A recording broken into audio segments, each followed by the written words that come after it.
Hello guys, मेरा नाम है Jabran Sayed And I'm Asma Sayed. Welcome to Al Safar Portugal Immigration Consultancy. जी। If you're new to our channel, आपको बता दें we are registered Portugal Immigration Consultancy based in Lisbon. If you have any questions, queries or you are interested in D2, D-type visas, तो आप हमें contact कर सकते हैं, हमसे इन्फॉर्मेशन ले सकते हैं, आगे प्रोसीड कर सकते हैं या फिर हमारे चैनल पे देख के आप काफ़ी इन्फॉर्मेशन हासिल कर सकते हैं। तो अगर आप हमारे चैनल पे नए हैं तो don't forget to like, share and subscribe to our channel. जी, आज का सब्जेक्ट है D7 वो लोगों के लिए है जिसका पैसिव इनकम है कुछ या कोई रिटायरमेंट प्रोग्राम पे अगर आना चाह रहे हैं। दोनों कैटेगरी एक ही है। आपकी अगर 1000 यूरो तक अगर आपका कोई रेंट की शक्ल में या आपने कहीं इन्वेस्ट किया है, एक फिक्स अमाउंट अगर आ रहा है तो आप एलिजिबल हैं D7 के लिए।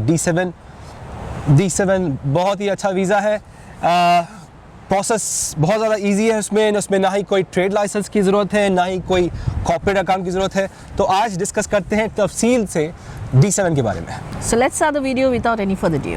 अच्छा, D7 कैटेगरी जैसा मैंने आपको बताया है ट्रेलर में कि ये वो लोगों के लिए है जिसके पास 1000 यूरो तक एक अमाउंट आ रहा है, फिक्स्ड अमाउंट आपके पर्सनल बैंक अकाउंट में हमेशा काफ़ी सारे टाइम से एक मिनिमम 6 महीने का आपको एक्चुअली शो करना है। कायदे से 12 महीने का या 1 साल तक का अकाउंट आपका मेंटेन अगर है तो बहुत अच्छी बात है। थोड़े नए वालों के लिए थोड़ा D7 और D8 में थोड़ा सा रिजेक्शन का चांसेस होती है, D2 में नहीं होती है because of lot of reasons actually. क्योंकि D2 में लोग पैसे शो करवा लेते हैं और D8 में लोग पैसे शो करवा लेते हैं। कोई कंपनी से 3500 यूरो आपके अकाउंट में भिजवा लेते हैं तो वो एक बाईपास करने की कोशिश करते हैं। तो यही रीज़न से D7 और D8 थोड़ा सा D2 के कंपेयर में रिजेक्शन रेट उसका ज़्यादा है। तो मैं वैसे ज़्यादातर पर्सनली अप्लाई सबको यही कहता हूँ कि लोगों को कि अगर आप इस्तिताअत है उतनी, आपके पास बजट है तो D2 पे जाओ। बहरहाल हम D2 के बारे में बात नहीं कर रहे हैं, आज हम कम्प्लीटली D7 के बारे में बात कर रहे हैं। D7 के बेनिफिट्स बहुत हैं। आपको आप अपनी फैमिली को लेके आ सकते हैं। तो पहला जो कार्ड है उसमें भी 2 कैटेगरीज हैं। एक तो शॉर्ट टर्म वीज़ा है, एक लॉन्ग टर्म वीज़ा है। उसमें ये है कि आप अपनी फैमिली को लेके आ सकते हैं और 1 साल का भी उस पर प्रोसेस है, 2 साल वाला भी कार्ड वाला प्रोसेस है। वो लॉन्ग टर्म शॉर्ट टर्म का डिफरेंस है उसमें। तो आपको पहले ये लेना है, वही सेम चीज़ आपको निफ लेना है यहाँ का। आपको कोई कंपनी रजिस्टर नहीं करनी है तो कॉर्पोरेट बैंक अकाउंट की कोई ज़रूरत नहीं है। आपको एक अपना पर्सनल बैंक अकाउंट चाहिए। पर्सनल बैंक अकाउंट ये रीज़न से कि वो आपका D2 लगने के बाद ये पर्सनल बैंक अकाउंट में आपको वो जो फंड्स आ रहे हैं मंथली, वो इंडिया, पाकिस्तान, UAE वाले बैंक अकाउंट में। आपका UAE में एक हाउस है, उसका एक रेंट आ रहा है तो वो रेंट आपको ट्रांसफ़र कराना है फ्यूचर में D7 लगने के बाद यहाँ पे, ये पोर्चुगल के पर्सनल बैंक अकाउंट पे। अच्छा, नॉट जस्ट दैट, ये पर्सनल बैंक अकाउंट में आपको पैसे भी शो करना है कि आप अफोर्ड कर सकते हैं आप यहाँ पे आके रहने का। आप फैमिली को अगर लेके आ रहे हैं तो अगर आप स्पॉन्सर कर रहे हैं फैमिली को तो एक अमाउंट आपको शो करना है, 10 से 15,000 यूरो आपको शो करना है पर्सनल बैंक अकाउंट में कि यू आर द स्पॉन्सर। आप स्पॉन्सर कर सकते हैं और आप अफोर्ड कर सकते हैं। यहाँ पे आने के बाद जो खर्चे वगैरह है वो आप करने के लिए आप एलिजिबल हैं। ये हो गया। निफ बनने के बाद आपको यहाँ का हाउस कॉन्ट्रैक्ट लेना है 1 साल का, फिर हाउस कॉन्ट्रैक्ट लेना पड़ेगा। तीनों में भी सेम प्रोसेस है। D2 में फ़र्क बस ये है कि आपका एक ट्रेड लाइसेंस एक्स्ट्रा है, आपका बैंक अकाउंट एक्स्ट्रा है, आपका बिजनेस प्लान एक्स्ट्रा है, 2-3 चीज़ें बस एक्स्ट्री हैं। बाकी नॉर्मली स्टैंडर्ड प्रोसेस है। निफ चाहिए, बैंक अकाउंट चाहिए, हाउस कॉन्ट्रैक्ट चाहिए, ये सारी चीज़ें चाहिए। वहाँ पे शो करना है। बिजनेस प्लान नहीं बनाना है, कंपनी फॉर्मेशन नहीं करना है, बाकी आपको वही सेम आपको निफ बनाना है। आपको ये सारे डॉक्यूमेंट्स जो है वो सेम ही है, लेकिन इसमें थोड़ा सा ये है कि बस आपको रिजेक्शन चांसेस ज़्यादा है, इसलिए हम लोग D2 ज़्यादा प्रेफर करते हैं हमारे क्लाइंट्स को बोलने के लिए। लेकिन अगर आपके पास पैसिव इनकम आती है, अगर आपके पास मंथली आपका रेंट की शक्ल में या आपके इन्वेस्टमेंट की शक्ल में अगर आपके पास 1000 यूरो तक अगर आपके पास मंथली आता है तो आप ये वाली कैटेगरी में, D7 वाली कैटेगरी में आप एलिजिबल। बिल्कुल आप फिट बैठते हैं। और ये होने के बाद, हाउस कॉन्ट्रैक्ट होने के बाद, bank account, personal bank account होने के बाद, हाउस कॉन्ट्रैक्ट के बाद ही पर्सनल बैंक अकाउंट बनेगा। क्योंकि आपको हमें जो हम बैंक से काम करवाते हैं उनको निफ शो करना होता है, उनको आपका इंडिया पाकिस्तान का GCC का बैंक अकाउंट शो करना पड़ता है, स्टेटमेंट वगैरह शो करना पड़ता है। स्टेटमेंट में उनको पैसे देखना नहीं है, उनको एक प्रूफ देखना है कि आपका बैंक अकाउंट कहीं दुनिया में कहीं खुला हुआ है आपके नाम से, तो वो एक पर्सनल बैंक अकाउंट आपको शो करना है, वहाँ का स्टेटमेंट वगैरह शो करना है। यहाँ पे फिर हाउस कॉन्ट्रैक्ट होगा, फिर पर्सनल बैंक अकाउंट बनेगा। हाउस कॉन्ट्रैक्ट का प्रूफ उनको शो करना है कि ये हाउस है इनका और ये इनका निफ्ट नंबर है, ये उनके बैंक स्टेटमेंट्स वगैरह हैं, ये सब चीज़ें हैं। और ये अगर बिज़नेस करते हैं तो वो बिज़नेस भी करने का एक प्रूफ अगर है तो वो शो करना है। जो भी आप कर रहे हैं, जॉब वगैरह कर रहे हैं, तो एक उसका शो कर सकते हैं। इट्स नॉट मैंडेटरी, लेकिन पूछ सकते हैं। यहाँ पे जो है ना, कंप्लायंस डिपार्टमेंट का चक्कर ये है कि आप ये देते हैं, फिर 3 महीने के बाद उनका जवाब आता है कि भाई हमें ये भी चाहिए। भाई पहले पूछ लो आप, और हम ज़्यादा फ्रस्ट्रेट होते हैं क्योंकि वो दुबई वाली जो फितरत है ना, वो चीज़ें सिस्टमैटिक और वो टाइम टू टाइम और एक टाइम फ्रेम और एक वक्त दिया गया है, तो वही वक्त में काम हमें एक्सपेक्ट हम करते रहते हैं रात भर कि हाँ वो सुबह आने वाला है, लेकिन यहाँ पे वो सुबह होती नहीं। ये सुबह जो है पता नहीं देर तक काफ़ी लंबी चलती काफी लंबी है, बहुत लंबी होती है। वो फॉलोअप करते करते वो बैंक्स वालों के साथ, वो लॉयर्स के साथ, वो जो यहाँ पे जो इदारे हैं उनके साथ फॉलोअप करते करते अपॉइंटमेंट के वो सुबह एक अरसे के बाद जो है आती है वो। तो ये एक थोड़ा सा है। वो अगर आप लोग वैसे ही GCC से है, अगर आप थोड़े प्रोफेशनल हैं और सीधे सीधे चलने का अगर है रास्ता, आदत है आपको, तो थोड़ा सा फ्रस्ट्रेट हो जाएंगे आप, जैसा मैं होता हूँ। बहरहाल बैक टू द ट्रैक। ये होने के बाद डॉक्यूमेंट को कंपाइल करना है, सारी चीज़ें कंपाइल करना है, वहाँ पे VFS की अपॉइंटमेंट वगैरह लेना है। लेने के बाद ये सारे डॉक्यूमेंट्स वहाँ पे शो करना है, प्रूफ शो करना है। आपका PCC, अच्छा D2 में भी आपको PCC शो करना है, D7 में भी, D8 में, सारे जो भी वीज़ास आप अप्लाई कर रहे हैं पोर्चुगल की इमिग्रेशन के लिए, आपको अपना पुलिस कैरेक्टर सर्टिफिकेट शो करना है। आप अगर GCC में हैं और आप इंडियन हैं और पाकिस्तानी हैं, दुबई का एग्जांपल लेते हैं, तो आपका इंडिया का भी और पाकिस्तान का भी PCC चाहिए और आपका UAE वाला भी चाहिए। आप लेकिन GCC में नहीं रहते, इंडिया, पाकिस्तान, नेपाल, बांग्लादेश में रहते हैं, तो आपको अपनी कंट्री का पुलिस कैरेक्टर सर्टिफिकेट चाहिए, मिनिस्ट्री ऑफ फॉरेन अफेयर्स से अटेस्टेड। वो होने के बाद फिर उसको ट्रांसलेट करते हैं। हम लोग जो सर्विस प्रोवाइड करते हैं वो भी आपको बता देते हैं। वो ट्रांसलेट करते हैं, उसकी नोटरी वगैरह करते हैं, VFS की अपॉइंटमेंट हम लेते हैं, बैंक अकाउंट हम करते हैं, हाउस कॉन्ट्रैक्ट दिलाने का हम काम करते हैं, NIF और NIS करने का रिप्रेजेंटेटिव, हमारी लॉ फर्म रिप्रेजेंटेटिव बनने का काम भी हम करते हैं। ये सारी चीज़ें होने के बाद आपको VFS का जब टाइम आएगा, आपको वहाँ जाना है, अपनी बायोमेट्रिक वगैरह देना है, ये डॉक्यूमेंट्स वगैरह सबमिट करना है।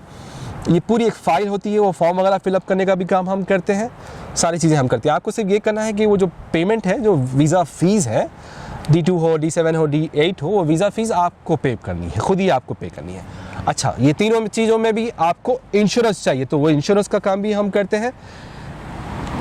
NIF चाहिए, बैंक अकाउंट चाहिए, हाउस कॉन्ट्रैक्ट चाहिए, इंश्योरेंस चाहिए, बैंक स्टेटमेंट्स वगैरह चाहिए, मैरिज सर्टिफिकेट चाहिए, बर्थ सर्टिफिकेट चाहिए, उनकी नोटरी ट्रांसलेशन वगैरह चाहिए, आपकी PCC चाहिए, दैट्स इट। ये सारी चीज़ें चाहिए। D2 में आपको एक्स्ट्रा चीज़ें 2-3 बार हमने वैसे कह दिया, फिर रिपीट करने की ज़रूरत नहीं है।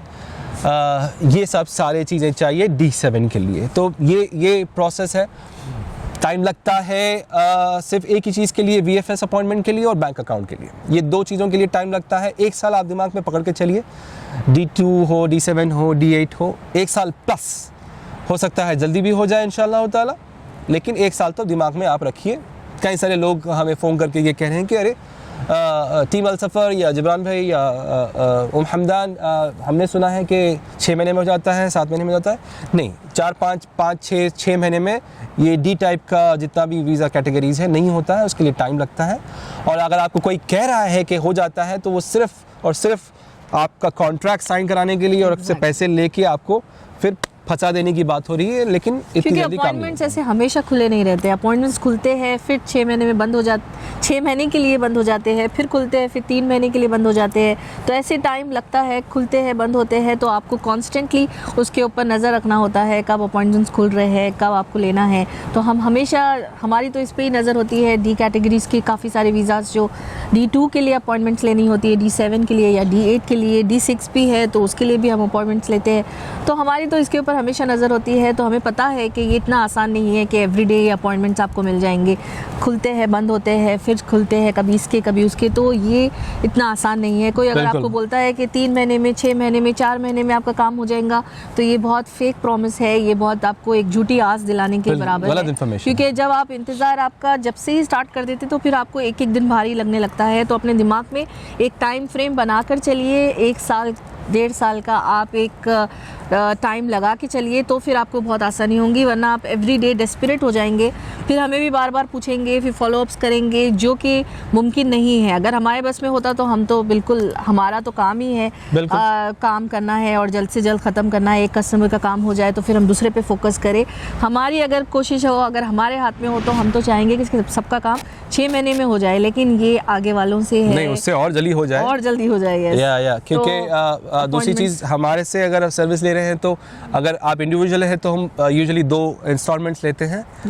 एक अमाउंट है, एक प्रोसेस है, वो प्रोसेस की फ़ीस और हमारी अलसफर की फ़ीस, जो लॉयर है उसकी फ़ीस और गवर्नमेंट की फ़ीस और वो इंश्योरेंस की फ़ीस, ट्रेड लाइसेंस की फ़ीस और नाम रजिस्टर करने की फ़ीस, वो VFS की फ़ीस, डॉक्यूमेंटेशन की फ़ीस, ट्रांसलेशन की फ़ीस, अपोस्टाइल की फ़ीस, बेचारे बर्थ सर्टिफिकेट हो, मैरिज सर्टिफिकेट हो, मतलब बहुत सारा लंबा प्रोसेस है। D2 बोलते हैं जिमरान भाई D2 लगा के दे देंगे। D2 लगा के देने के लिए जो प्रोसेस है उसका एक ख़र्चा है, तो उसके लिए अगर इंडिविजुअल है तो हम लोग 2 इंस्टॉलमेंट करते हैं। अगर आप फैमिली हैं, फैमिली वालों के लिए टोटल अमाउंट पे हम चार्ज देते हैं 3 इंस्टॉलमेंट, उससे ज़्यादा दे नहीं सकते क्योंकि यहाँ पे भी फीसेस वगैरह पे करना है। लास्ट इंस्टॉलमेंट जो हम लेते हैं वो VFS की अपॉइंटमेंट से पहले लेते हैं, 1 दिन पहले। VFS का अपॉइंटमेंट है आपका कल का, वो लास्ट पेमेंट हम उससे 1 दिन पहले लेते हैं। तो फिर उसके बाद इंशाल्लाह ताला वीज़ा वगैरह लग जाएगा आपका, फिर आप यहाँ पे आएंगे, बायोमेट्रिक वगैरह करेंगे यहाँ पे, फिर ये जो हाउस कॉन्ट्रैक्ट है वही घर के ऊपर आपका डेबिट कार्ड वगैरह भी आएगा, वही घर के ऊपर आपका TRC कार्ड भी आएगा। आपकी जो भी आप मुल्क में हैं, तो अगर आप इंडिया में हैं तो इंडिया की, पोर्चुगल की एम्बेसी की VFS की आपको यूज़र नेम और पासवर्ड बना के आपको हमें देना है, जिसका हम हर दिन फिर दे सकते हैं। फैमिली की ज़रूरत नहीं है, फैमिली का हम D6 में डालते हैं। आपका D2 हो, आपका D7 हो और D8 हो, फैमिली का D6 होगा। D6 में ये लोग का होगा और आपका D2 में, D7 में, D8 होगा। साथ में होता है वो फैमिली रीयूनिफिकेशन होता है, साथ में आएंगे, तो आप साथ ही आएंगे, लेकिन वो अलग कैटेगरी में बैठेंगे क्योंकि अलग वीज़ा है, वो अप्लाई नहीं कर रहे हैं वीज़ा, वो एज ए डिपेंडेंट वीज़ा है। एज ए डिपेंडेंट वीज़ा आपका फैमिली का होगा और सारी फैमिली आप साथ में लेके आ सकते हैं, आपकी वाइफ और आपके बच्चे सब आ सकते हैं। 18 साल के नीचे सब बच्चे आ सकते हैं, 18 साल के ऊपर वाले भी आ सकते हैं। ये भी एक है चीज़ क्लियर कर देता हूँ, 18 साल के ऊपर वाले बच्चे भी आ सकते हैं जो कि अनमैरिड हो। अनमैरिड होने का एक नॉन मैरिड एक सर्टिफिकेट आता है, वो आपको प्रूव करना है, और आप कॉलेज का, स्कूल का जो भी आप जो उठा रहे हैं खर्चा उनका, उसका एक प्रूफ शो करना है कि आपके अकाउंट से आप पैसे पे कर रहे हैं, और वो लोग जो है मैरिड नहीं है, ये एक प्रूफ जी। और 18 साल के ऊपर अगर बच्चे हैं तो उनकी भी पुलिस क्लियरेंस सर्टिफिकेट लगेंगी। तो आपके साथ साथ आपकी वाइफ की और 18 साल से ऊपर जो बच्चे हैं उनकी भी PCC लगेगी। 18 साल से जिसकी भी एज है उन सब की PCC लगेगी। उम्मीद करते हैं कि D7 का भी प्रोसेस आपको समझ में आ गया है। इसे करिए, अच्छा वीज़ा है, बहुत अच्छा वीज़ा है और ज़्यादा खर्चे वाला भी नहीं है डेफिनेटली, क्योंकि दूसरे D2 में थोड़ा सा आपको एक्स्ट्रा चीज़ें जा रही हैं, बस थोड़ा सा पैसे एक्स्ट्रा जा रहे हैं वहाँ पे आपके। बाकी वीज़ा बहुत अच्छा है और अपने मुल्कों से आप डायरेक्टली अप्लाई कर सकते हैं। D2, D7, D8 ये जो पोर्चुगल के जो डायरेक्ट वीज़ाज़ हैं, हम हमेशा हर वीडियो में यही कहते हैं, जो कि वीज़ाज़ हैं इनके, वो वीज़ाज़ पे आइए। शेंगन वाला काम यहाँ पे नहीं हो रहा है, सारी अफवाहें हैं, सारी झूठ है। आप यहाँ पे आके परेशान हो जाएंगे। वो सोच रहे हैं कि आके हम यहाँ पे स्कूल का एडमिशन करेंगे, आपका शेंगन का वीज़ा होगा 1 महीने का, आपको वो 1 महीने के अंदर एडमिशन मिलेगी नहीं। जो महीने पे आप आ रहे हैं वो महीने में एडमिशन ही यहाँ पे नहीं होती है। मतलब सोच के भी देख लीजिए कि आपका, और यहाँ पे फिर वही सेम दुबई जो US कर रहा है, सेम चीज़ें यहाँ पे भी शुरू हो गई हैं ना। मतलब वो जो इलीगल है उठा रहे हैं, पटक रहे हैं और डाल रहे हैं अंदर। US में तो वो बेचारा लग्जरी वाले प्लेनों में, बंदिशों में डाल के वो ले जा रहा है, लेकिन यहाँ पे तो आपको डाल देंगे अंदर। और खुदा खास्ता अल्लाह माफ़ करे कि फैमिली के साथ अगर आ रहे हैं तो ये सारी चीज़ों में मत जाइए। डायरेक्ट जो वीज़ा है, समझदारी का स्टेप उठाइए थोड़ा सा। ऐसे कोई गोली लेके, कोई गन लेके तो ठहरा नहीं है ना अपने सर पे, अपने मुल्कों में। इतने तो परेशान नहीं होंगे इंशाल्लाह ताला। अगर है तो भी अल्लाह ताला आपकी हिफाजत करे, आपकी फैमिली की हिफाजत करे। थोड़ा वक्त लगाइए, ऐसा इतने डेस्परेट मत हो जाइए कि शेंगन पे हम आ रहे हैं और आने के बाद इमिग्रेशन बंद होने वाली है शायद आपकी। इमिग्रेशन यहाँ पे बंद नहीं होने वाली है इंशाल्लाह ताला। काफ़ी टाइम से यहाँ की इमिग्रेशन खुली हुई है, आगे भी खुले रहने वाली है, क्योंकि इनका मुल्क चलता है। हमारे हम जो टैक्स पेयर्स हैं ना, हम बहुत ज़्यादा पैसे लेके आते हैं यहाँ पे, उनको पता है, इन्वेस्टर्स हैं हम लोग, और बहुत बड़ी बड़ी सैलरीज हम लेके आ रहे हैं। हमारे काफ़ी सारे लोग जो है अपने बर्र-ए-सग़ीर वाले जितने भी लोग हैं, और बहुत अच्छी पोजीशन पे हैं। जो D8 वाले भी अगर आ रहे हैं, डिजिटल नोमैड वगैरह हैं, और 3,500 यूरो मिनिमम रिक्वायरमेंट है, और उससे ज़्यादा सैलरी कमाने वाले लोग हैं हमारे लोग। तो उनको पता है कि वो सैलरी यहाँ आने वाली है और यहाँ पे खर्चा होने वाला है, यहाँ इनकी पर tax इकोनॉमिक भी करने वाले हैं। पे, इनकी इकोनॉमिक पे फ़र्क पड़ेगा। तो बहुत सारे रीजंस हैं, तो इतना डेस्परेट मत हो, सुकून से आप अपने वीज़े पे आइए। पोर्चुगल के जो वीज़ाज़ हैं ना, D टाइप के वीज़ाज़ हैं, उस पे आइए। मैं आ रहा हूँ, and I will come and see you इंशाअल्लाह ताला। उसके बाद मेरा स्कूल का एडमिशन करवा दीजिए। सॉरी, मेरे दरवाजे बंद हैं आपके लिए, आप बिल्कुल भी वेलकम नहीं है। आपने मेरी बातें सुनी नहीं है और आप समझ ही नहीं रहे हैं। दूसरों लोगों की जो वीज़े वीडियोस देख के आप आ रहे हैं, वो आप उनके पास जाइए। हमारे पास आके ना आपका टाइम वेस्ट करिए, ना मेरा टाइम वेस्ट करिए। मैं आपके लिए कंसर्न के लिए एक्चुअली ये बात बता रहा हूँ कि ये सारी चीज़ें मत करिए। कोई वोकेशनल कोर्स हर दिन खुला नहीं है मेरे भाई। और आपका शेंगन पे आप आके करने की बात करें, शेंगन वीज़ा आपका सालों साल का नहीं होता है ना, आपका एक टेम्परेरी पीरियड होता है, शॉर्ट टर्म है अगर है तो एक वक्त होता है मुकर्रर, उसके बाद आपको यहाँ से जाना हो जाता है। क्यों ज़बरदस्ती आप इमिग्रेशन में अपनी ब्लैक लिस्ट वगैरह करना चाह रहे हैं?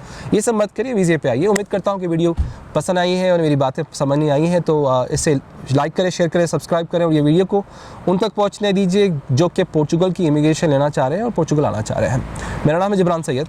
Syed. Peace be upon you all.